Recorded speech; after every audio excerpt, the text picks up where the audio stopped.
Guys हमने last video तक pen and zoom देखा था, रोटेटिंग मिररिंग देखा था, और अब हम देखते हैं क्लिप्स ग्राफिक्स को कि हम किसी भी क्लिप के ऊपर ग्राफिक्स वगैरह कैसे ऐड कर सकते हैं। फॉर एग्जांपल हमने ये फ़ोटो लिया है, हमने इसको अपनी स्क्रीन में रखा है और इसको हम क्लिप्स ग्राफिक्स में जाके देखते हैं। ये देखें, कोई भी हम इसके ऊपर ग्राफिक्स अगर अप्लाई करते हैं तो ये हो रही है, ये ग्राफिक्स अप्लाई हो रही है। इसके अलावा कुछ ये भी हैं कि आप इसके ऊपर ग्राफिक्स अप्लाई करें और साथ में यहाँ पे कोई टाइटल वगैरह या टेक्स्ट वगैरह डाल दें। उसके अलावा क्लिप्स ग्राफिक्स पे जाएं, हमने ये सिलेक्ट किया था, नन कर देते हैं और आप स्टोर से डाउनलोड भी कर सकते हैं। मैं आपको यहाँ बताता हूँ।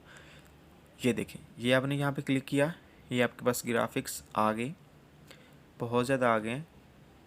इनमें से जौन सा आप चाहें आप उसके ऊपर क्लिक करेंगे, उसके अंदर आ जाएगा कि उसमें कितने एलिमेंट्स मौजूद हैं। आप उसको डाउनलोड करें, इंस्टॉल करें और अपनी वीडियो के ऊपर अप्लाई कर सकते हैं।